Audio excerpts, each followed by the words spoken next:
Hello, everyone, and welcome to Zane's English podcast. I'm really glad you are here with me today and taking time to focus on your English. This podcast is a space where you can slow down and feel comfortable. You don't need to understand every single word to learn something useful. Listening regularly helps your brain get used to English naturally. Today's topic is very real and very common in modern life. Many people experience it, but not everyone talks about it openly. Today, I want to talk about dealing with stress. Stress is something we all feel at different times in our lives. It can come from work, study, family, or daily responsibilities. Sometimes stress appears suddenly, and sometimes it builds slowly over time. You might feel pressure to do more or to do things perfectly.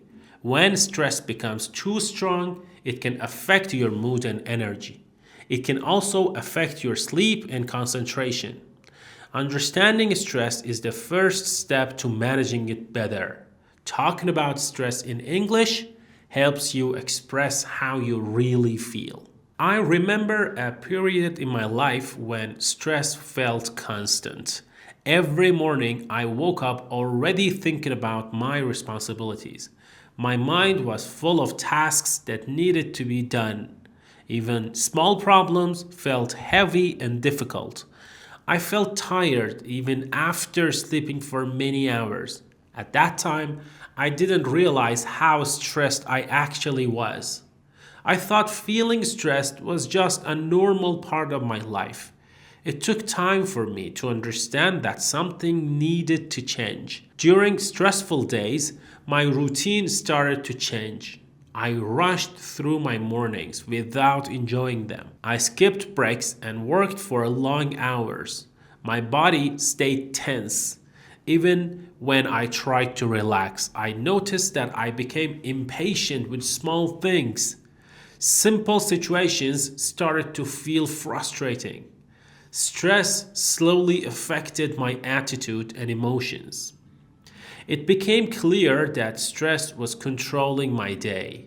One important lesson I learned was to pay attention to warning signs. Stress often shows itself before it becomes too strong. Feeling constantly tired is one common sign. Another sign is feeling irritated without a clear reason. Some people also experience headaches or muscle tension. When you notice these signals, it is important to pause. Ignoring stress usually makes it worse. Awareness helps you take action earlier. Dealing with stress does not mean removing all problems from life. It means learning how to respond to pressure in a healthier way.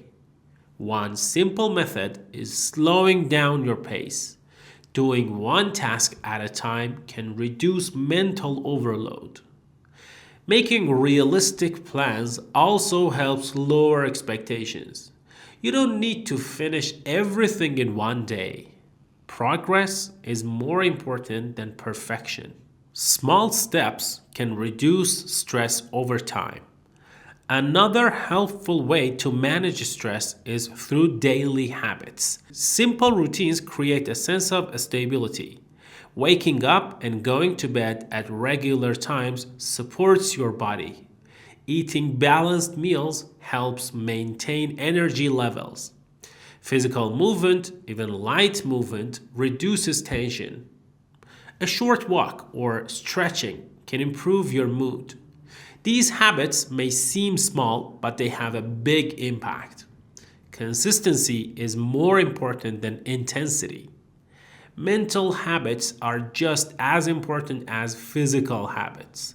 The way you talk to yourself matters a lot. Negative thoughts can increase stress quickly. Replacing them with realistic thoughts can bring relief. For example, instead of thinking everything is a problem, you can focus on solutions. Accepting that some things are out of your control is also helpful. Letting go does not mean giving up, it means protecting your mental health. Talking to others is another powerful way to deal with stress. Sharing your feelings helps you feel less alone. You don't need to explain everything perfectly. Even simple words can express a lot. Sometimes people don't need advice, only understanding. Listening and being listened to reduces emotional pressure. Trust grows through honest communication. Connection makes stress easier to handle. Learning how to say no can also reduce stress. Many people feel pressure to please everyone. Taking on too many responsibilities leads to exhaustion. Setting boundaries is not selfish, it's a form of self respect. Protecting your time and energy helps you stay balanced.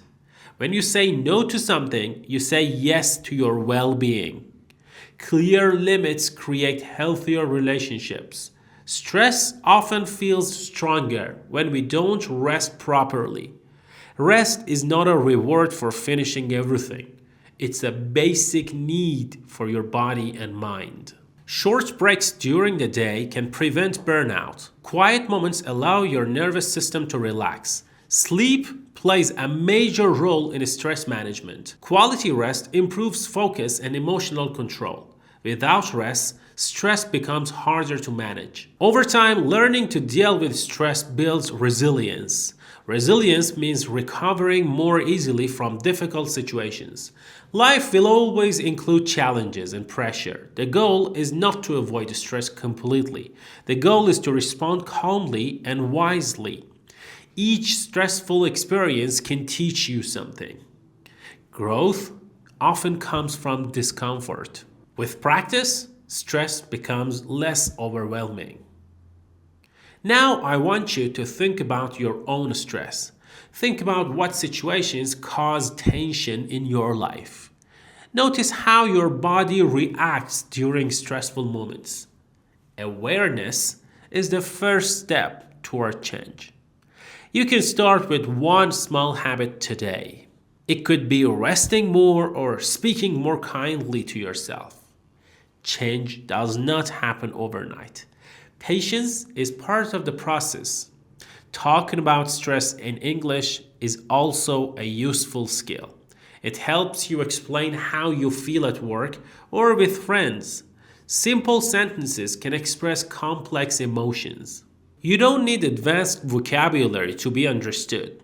Honesty matters more than perfect grammar.